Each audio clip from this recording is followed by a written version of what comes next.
Hello everybody, welcome back to the channel. So in today's video, we are going to be talking about the match between FC Barcelona and Real Valladolid. In this game, Barcelona has won 4-0 with 2 goals coming from Lewandowski, a goal coming from Pedri, and lastly a goal coming from Sergi Roberto. This was truly one of the best games Barcelona has played through this season. It was a very entertaining one, a game that many of us did expect, and yes, Barcelona are starting to emerge to their maximum potential. So there is so much that we have to discuss within today's video. Yes, there were a total of 83,972 fans that were present in the Camp Nou, so it was packed and many were entertained by what Barcelona had to do in tonight's match. So if you guys are new here, welcome to this family. I hope you guys are enjoying this YouTube channel. Again, there is so much that we have to discuss, but before we go into any of this, I do want to speak about our sponsor for today, and that it is going to be the OneFootball app. If you guys want to find out how I do build these videos, where I get my information when it comes to, like, let's say for example this match between Barcelona and Real Valladolid, all of that information, all of these articles is compact within the OneFootball app. They have stats, they have stories, articles, so much information regarding the world of football. So if you guys do want to download the OneFootball app, you can so by scanning the QR code that you do see here on the screen, and there's also going to be a link down below that'll take you straight to the App Store. Download the OneFootball app, set exactly who and what you do want to follow, and then you'll be set and done from there. You'll be notified immediately and live on your phone, and all of this is for free. I hope you guys do enjoy it, but now let's go back into the video and let's talk about this game, right? And I want to talk about the lineup. Let me tell you guys, this lineup that we saw tonight, it was amazing. It was the best 11 that Barcelona could possibly display on the field, and this makes sense. We needed a big win. So we saw Alejandro Balde start within the starting 11, and the fact that we saw Balde yet again start within this game, and yet again another game within La Liga, I want to say one thing that's going to kind of take away what we are going to be talking about for today. I want to talk about Gerard Piqué and Jordi Alba. These two players are no longer going to be counted on by Xavi Hernández when it comes to starting in the 11. Like, no more. It is so clear that Xavi Hernández now officially does count on Koundé and Alejandro Balde to start within the 11. So for those of you guys who think that there is favoritism going on between Xavi Hernández and Gerard Piqué and Jordi Alba, there isn't. Xavi Hernández is literally making these two players, these two veterans, take that step down. Something that many of us have been wanting to see, and Xavi Hernández does see eye to eye with us. And the fact that Xavi Hernández is also making decisions like this, could we see Alba and Gerard Piqué see that exit in the near future because of the plans that Xavi does have? Like, I want all of us to remember, right, what Xavi Hernández is doing here and how he builds this 11, and to see all of these veterans take that step down, he's doing exactly what Lucho, in other words Luis Enrique, did to Xavi Hernández. He's literally doing the exact same thing to what was done to him 7 years ago. Like when Luis Enrique came to Barcelona back in 2014, he said, okay, look, you are a legend, Xavi Hernández. Many of us do respect you, but you're gonna have to take that step down, sit on the bench, start on the bench 99% of the time, because I prefer to have Ivan Rakitic, Andres Iniesta, and Sergio Busquets. That was his main 3-man midfield. And the same thing again is happening in FC Barcelona today, the year of 2022. Xavi Hernández learned from that. He saw that, okay, because I'm taking this step down, he's allowing Rakitic, Iniesta, and Busquets to play on the field, and that is why they won the treble. Lucho knew exactly what he was doing, so I'm going to follow the exact same footsteps. And that is why, again, we are seeing today the Xavi that Barcelona has today. He is rejuvenating the starting 11 by adding Koundé and Alejandro Balde. So we have a Barcelona that is overall very, very young and only has 3 veterans implemented within the 11, which does revolve around Ter Stegen, Sergio Busquets, and Lewandowski. So now let's go into the first half, because many of us did question, okay, if Koundé is going to be starting, who is going to be playing in the right back, right center back position? Is it Koundé or Ronald Araujo? And Xavi did opt for Koundé to play as the right back within this game, and that's normal. Like, Koundé does excel within this position. It's not his preferred position to play as a full-time right back and provide the width within that defensive line, but Koundé does excel in positions like this, and way better than someone like Ronald Araujo. His runs, his ability to control the ball was very solid. Now, the one thing that I would say though, in terms of critiquing this player and his performance, it is going to be his crosses into the box. I do think that that aspect of his game does need a lot of work, and especially within Barcelona, where you do need to constantly provide so many crosses into the box to feed players like Pedri, Xavi, Lewandowski, and Rafinha. Now, I'm not saying that I am disappointed in the way that Koundé played as he made those crosses into the box, because I understand, right? It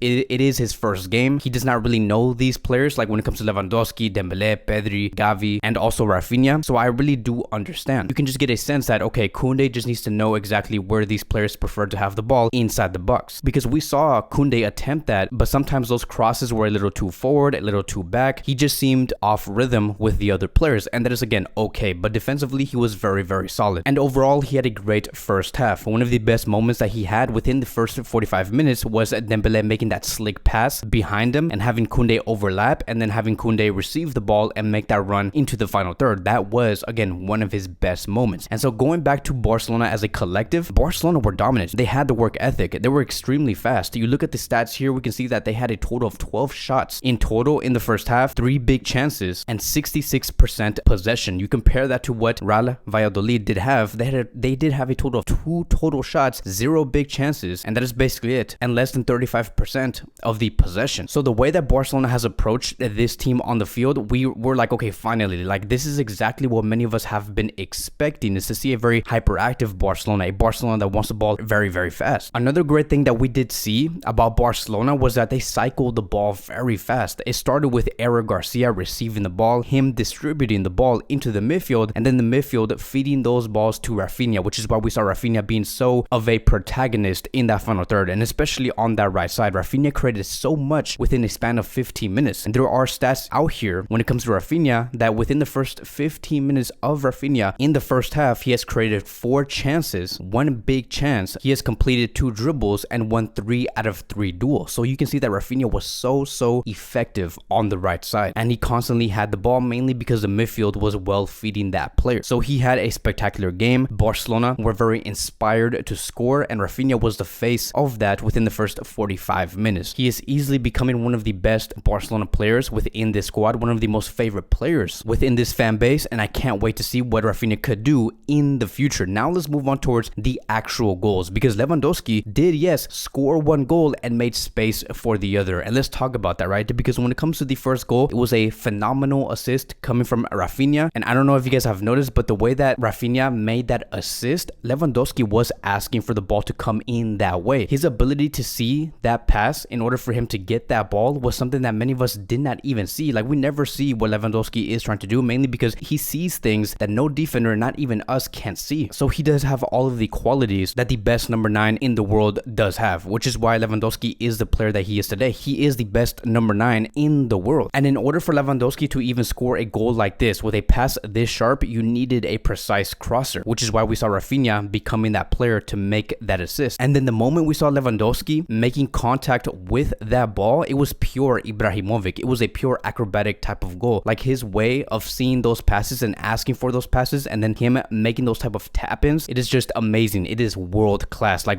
when we saw Lewandowski score that, we're like, how did he even reach that? Like, he is so flexible, so versatile, so acrobatic. He is the true number 9 that Barcelona does need. And so we go into the second goal, and now we're going to be talking about Pedri's goal. And we saw an assist coming by Dembele. Lewandowski again was one of the reasons on why Pedri even scored that goal, and the main reason why I'm saying that is because we saw Lewandowski take all of the central players away from Pedri, making Pedri a goal zone and space, and then Pedri entered that goal zone and put the ball in the back of the net. It was pure chemistry, pure understanding coming between Dembele, Lewandowski, and Pedri, and we just have to applaud Xavi Hernández for creating something so dangerous like this, to see Lewandowski understand what he needs to do in this moment, creating space for Pedri, Pedri going into that space, Dembele making that assist. Is pure control, pure dominance, and Xavi truly understands how to get the best out of each of these players. And so again, overall, it was a great game within the first half. Gavi and Pedri pressed very hard, which is the reason why I believe Xavi Hernández prefers to have Pedri and Gavi starting within the midfield. Garcia was also someone that marked his man very well. He made runs into the center of the pitch also very well. His